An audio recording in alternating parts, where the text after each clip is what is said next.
읽고 마지막 절 함께 읽도록 하겠습니다. 내가 율법이나 선지자를 폐하러 온 줄로 생각하지 말라. 폐하러 온 것이 아니요 완전하게 하려 함이라.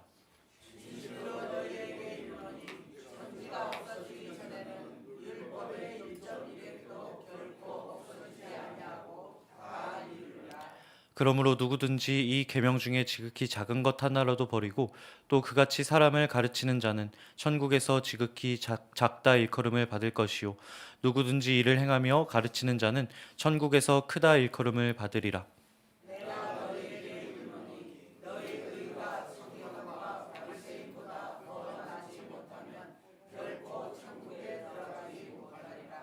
옛사람에게 말한 바 살인하지 말라. 누구든지 살인하면 심판을 받게 되리라 하였다는 것을 너희가 들었으나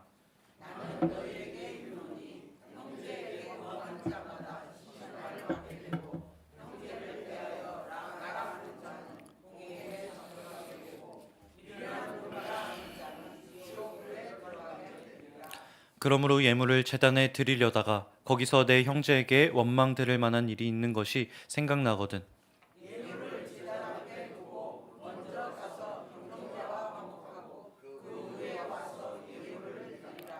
너를 고발하는 자와 함께 길을 있을 때에 급히 사화하라. 그 고발하는 자가 너를 재판관에게 내어주고 재판관이 옥리에게 내어주어 옥에 가둘까 염려하라.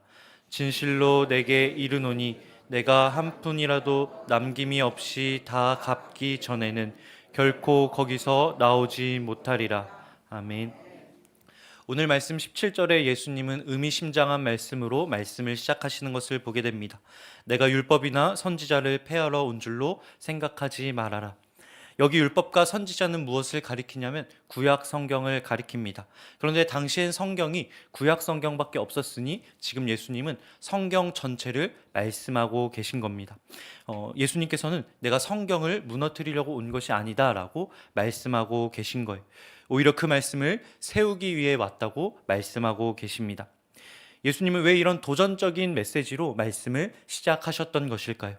당시 예수님은 많은 오해를 사람들에게 받으셨습니다. 툭하면 안식일을 지키지 않는 것처럼 보여요.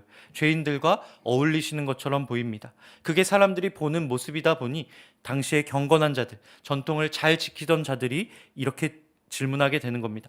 예수님은 왜 저렇게 자유분방하신 걸까? 메시지는 참 좋은데, 좋은 일은 많이 하시는데 왜 전통과 말씀은 지키지 않으시는 걸까? 라는 질문을 던졌던 것입니다. 거기에 예수님은 기존의 체계 안에 계셨던 분이 아니었어요. 익숙한 분이 아니었던 겁니다. 그러니까 이해가 되지 않는 것입니다. 마태복음 7장에 이런 말씀이 나와 있습니다. 예수께서 이 말씀을 마치심에 무리들이 그의 가르치심에 놀라니 이는 그 가르치시는 것이 권위 있는 자와 같고 그들의 서기관들과 같지 아니함일러라. 기존의 종교 지도자들과 같지 않은 말씀을 전하십니다. 그들을 놀라게 하는 말씀을 전하고 계신 거예요. 그것이 그들의 마음 가운데 와 닿을 때에는 은혜가 되고 너무나 좋습니다. 그러나 그렇지 않을 때에는, 예수님이 그들의 기대와 다르게 말씀하실 때에는 그들이 질문하게 되는 거예요. 분명 내가 배웠던 것은 이게 아니었던 것 같은데, 내가 배우던 말씀과 지금 듣는 말씀은 조금 다른 것 같은데 하면서 의구심을 품게 되는 것입니다. 예수님은 공식적으로 인정받은 종교 지도자가 아니셨어요. 제대로 교육을 받은 랍비도 아니셨습니다. 그러니 사람들이 의구심을 갖게 되는 것이죠. 갑자기 등장한 낯선 사람에 대한 의구심이었던 것입니다. 그런 사람들에게 오늘 예수님은 자기를 의심의 눈초리로 바라보는 사람들에게 이렇게 말씀하십니다. 나는 율법을 폐하러 온 것이 아니다. 그것을 온전히 이루려 왔다라고 말씀하십니다. 다시 말해 하나님에 대한 믿음을 무너뜨리고 있다고 여기는 자들에게 그렇지 않다라고 말씀하시는 거예요. 나는 그 말씀을 온전히 이루기 위해 왔다. 그 말씀을 온전히 지키기 위해 왔다라고 말씀하고 계신 겁니다. 이어서 이렇게 말씀하십니다. 너희의 의가 서기관과 바리새인보다 더 낫지 않으면 절대로 천국에 들어갈 수 없을 것이다. 이 말씀을 사람들은 이해할 수 없었을 거예요. 받아들이기 어려웠을 것입니다. 왜 그렇습니까? 당시 이들은 서기관과 바리새인들은 그 당시 말씀을 가장 철저하게 지키는 자들이었기 때문에 그래요. 이들은 안식일을 지키기 위해 그날은 몇 걸음을 걸어야 되는지 정해놓고 그대로 따르는 자들이었습니다. 손을 씻을 때에도 정결 규례에 따라 의식을 치르는 것처럼 손을 씻는 자들이었어요. 물을 몇 번을 손에 부어야 되는지, 물이 어디까지 손에 닿아야 하는지, 손을 몇 번 비벼서 헹궈야 하는지, 그것을 어기면 다시 처음부터 그 의식을 치르는 자들이었습니다. 그런데 예수님이 이렇게 말씀하시는 거예요. 그들보다 더 나아야 된다. 그렇지 않으면 천국에 너희가 들어갈 수 없다라고 말씀하시니 얼마나 까마득하게 느껴지겠습니까? 얼마나 막막하게 느껴지겠어요. 서기관보다 낫지 않으면, 행동 하나하나가 정말로 엄격한 그들보다 낫지 않으면 천국에 갈 수 없다고 하시니 이 말씀이 부담으로 다가왔을 것입니다.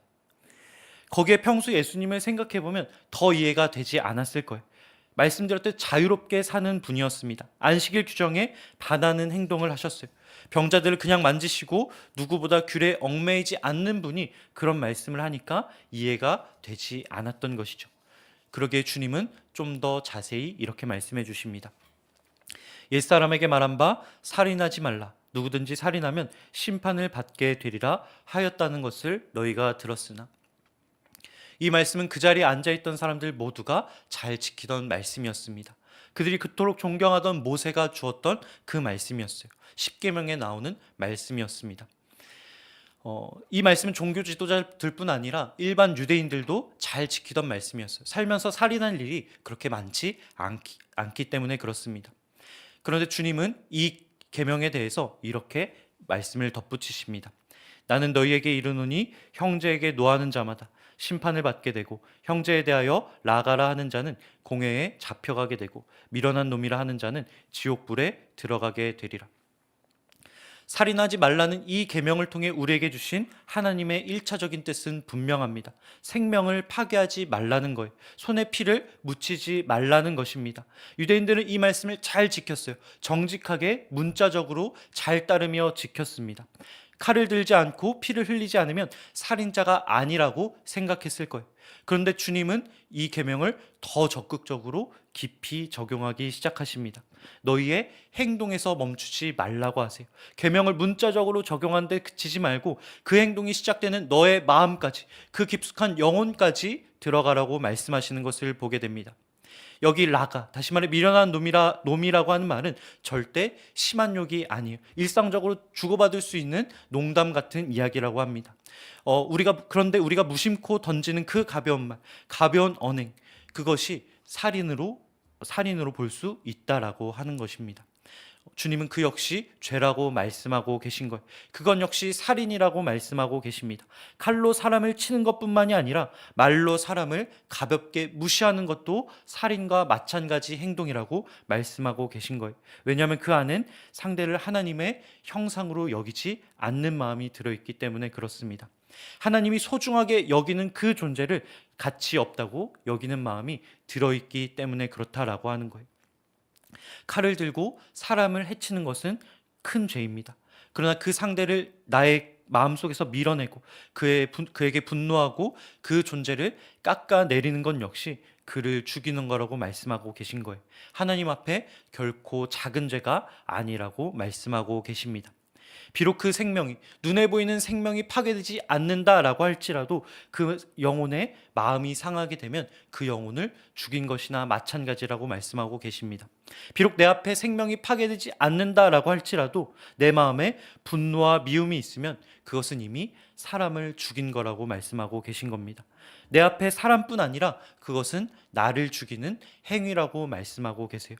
비록 그 앞에 그 사람이 살아있다 할지라도 미움이 있으면 내 마음 가운데 여전히 분노가 남아있다라고 한다면 그것은 내 마음을 죽이는 행동이기 때문에, 내 마음을 상하게 하고 파괴한 것이기 때문에 주님은 너를 위해서, 너를 살리기 위해서라도 너의 행동이 시작되는 너의 마음을 돌아보라고 말씀하고 계십니다. 이어서 주님은 또 이렇게 말씀하십니다. 그러므로 예물을 제단에 드리려다가 거기서 내 형제에게 원망 들을 만한 일이 있는 것이 생각나거든 예물을 제단 앞에 두고 먼저 가서 형제와 화목하고 그 후에 와서 예물을 드리라. 이어지는 25절 말씀도 비슷한 말씀입니다. 이 말씀 역시 관계의 회복에 대해서 우리에게 이야기하고 있어요. 관계가 깨어져 있다라고 한다면, 예배를 드리려고 가고 있는데 서로 사랑하지 않는 관계가 생각난다라고 한다면 먼저 그 문제를 다루라라고 말씀하시는 거예요. 그 당시 유대인들은 예배를 어디서 드렸습니까? 예루살렘 성전에서 드렸어요. 각 지방에서 예루살렘 성전을 향해 나아가는 거예요. 몇 날 며칠이 걸리지 않겠습니까? 그런데 가는 그 길에 나와 관계가 좋지 않은 그 사람이 생각난다라고 한다면 다시 그 길을 돌아가서 화해하고 돌아오라라고 하는 것입니다. 그 기간 동안 그 절기가 끝난다라고 할지라도. 여기서 예수님은 우리에게 무엇을 요구하시는지 우리가 알게 됩니다. 예수님은 살인하지 말라는 그 명령을 단순히 죽이지 말라라고 하는 그 문자적인 수준에서 멈추지 않으십니다. 살인이 시작되는 너의 마음을 돌아보라고 말씀하세요. 그리고 그 마음에 미움이 있다고 한다면, 분노가 있다라고 한다면 이미 그것은 너의 형제뿐 아니라 너를 죽인 거라고 말씀하십니다. 이어서 주님은 그 마음과 그 죽은 마음을 살릴 방법도 우리에게 알려주십니다. 그것은 무엇이냐? 이미 미움으로 분노로 죽은 나의 마음을 살릴 수 있는 방법은 무엇이냐? 적극적으로 형제에게 나아가 나의 손을 먼저 내미는 것, 관계를 회복하기 위해 애를 쓰는 것, 화목을 이루어내는 것. 내가 먼저 나아가 나의 모든 것을 버리고 나의 자존심과 나의 생각을 버리고 그에게 손을 내밀 때 20절 말씀과 같이 나의 마음에 다시 천국을 향한 문이 열리게 된다고 우리에게 말씀하고 계십니다. 살아가면서 우리는 다양한 상황들을 접하게 돼요. 관계로 인해 상처를 받게 되기도 합니다. 억울한 일을 당하게 될 때도 있어요. 도저히 마음이 풀리지 않는 일들도 만나게 됩니다. 그때 여러분들은 그 마음을 어떻게 풀어 가십니까? 어떻게 그 마음을 해결해 가십니까? 적극적으로 말씀을 이루기 위해 애를 쓰십니까? 아니면 딱 지켜야 될 만큼만, 하나님께 벌받지 않을 만큼만 지키면서 그 갈등을 해결해 가십니까? 오늘 유대인들은 누군가에게 보이기 위해 말씀을 지키는 자들이었어요. 사람들에게 인정받기 위해 말씀을 지키는 자들이었습니다. 벌받지 않을 만큼만 지키면 된다라고 하는 거예요. 그러나 주님은 이렇게 말씀하십니다. 너 자신을 위해, 너를 살리기 위해 그 말씀을 지키라라고 말씀하십니다. 너를 살리기 위해 너를 살리는 말씀이 주어졌으니 최선을 다해 그 말씀을 지키라고 우리에게 말씀하고 계세요. 그 가운데 우리가 거절당할 수 있습니다. 손해를 볼 수가 있어요. 그러나 주님께서 뭐라고 말씀하시느냐? 비로소 그때 너를 향한 천국의 문이 열리기 시작한다고 말씀하십니다. 너의 죽었던 마음을 살릴 수 있는 길이 열리기 시작한다고 말씀하십니다. 그러니 그 길을 함께 걸어가자라고 우리에게 말씀하고 계십니다. 오늘 하루 우리가 사람을 죽이지 않는 신앙에서 살리는 신앙으로 나아가길 소망합니다. 미움을 멈추는 데서 그치는 것이 아니라 적극적으로 사랑을 이루는 데까지 나아가면 좋겠습니다. 그렇게 될 때에 우리를 살리는 그 말씀이 우리의 마음을 살리게 될 줄 믿습니다. 나아가 이 세상, 죽어가는 이 세상, 사랑이 메말라가는 이 세상 가운데 주님의 뜻이 그 가운데 이루어질 줄 믿습니다. 함께 기도하겠습니다. 사랑해 주님 감사합니다. 오늘 이 말씀을 통해 우리가 주님 앞에 나아가게 하여 주시니 감사합니다. 율법을 무너뜨리려고 오신 것이 아니라 율법을 온전히 이루러 오신 주님, 우리가 말씀을 지키고 있다고 자신하면서도 사람에게 보여지는 모습만 돌아보고 보이지 않는 마음은 내버려 두었던 우리의 모습을 이 시간 회개합니다. 겉모습만 보고 스스로를 의롭다 여기며 마음속에 미움과 분노를 품고 말로 상처를 주었던 우리의 죄를 용서하여 주옵소서. 이 시간 우리를 살리기 위해 말씀을 주셨사오니 마음과 뜻을 다해 힘을 다해 그 말씀을 따르게 하여 주옵시고 나의 삶 속에 이루게 하여 주셔서 오늘 하루 내가 손해를 보더라도 먼저 다가가 손을 내밀 수 있게 하여 주옵시고 화해하게 하여 주시고 관계를 회복하는 용기를 허락하여 주옵소서. 그 좁은 길을 선택하는 주의 자녀들에게 천국의 길이 열릴 줄 믿습니다. 그 주의 자녀들을 보호하여 주시고 인도하여 주옵소서. 감사드리며 우리 주 예수 그리스도의 이름으로 기도드립니다. 아멘. 하늘에 계신 우리 아버지, 아버지의 이름을 거룩하게 하시며 아버지의 나라가 오게 하시며 아버지의 뜻이 하늘에서와 같이 땅에서도 이루어지게 하소서. 오늘 우리에게 일용할 양식을 주시고 우리가 우리에게 잘못한 사람을 용서하여 준 것 같이 우리 죄를 용서하여 주시고 우리를 시험에 빠지지 않게 하시고 악에서 구하소서. 나라와 권능과 영광이 영원히 아버지의 것입니다. 아멘. 이 시간 함께 기도하실 때 이렇게 기도하도록 하겠습니다. 우리를 살리기 위해 말씀을 주신 주님, 우리가 그 말씀을 사람에게 보이기 위해 따르지 않게 하여 주옵소서. 나를 살리기 위해 그 말씀을 주셨사오니 오늘 우리에게 임하신 그 하나님 나라에 이르기까지 그 말씀을 따르게 하여 주옵소서. 나의 마음 가운데 그 나라가 이루어지기까지 그 말씀을 순종하게 하여 주옵소서. 다 함께 주신 말씀과 기도 제목 붙잡고 함께 기도의 자리로 나아가도록 하겠습니다. 함께 기도하겠습니다. 주여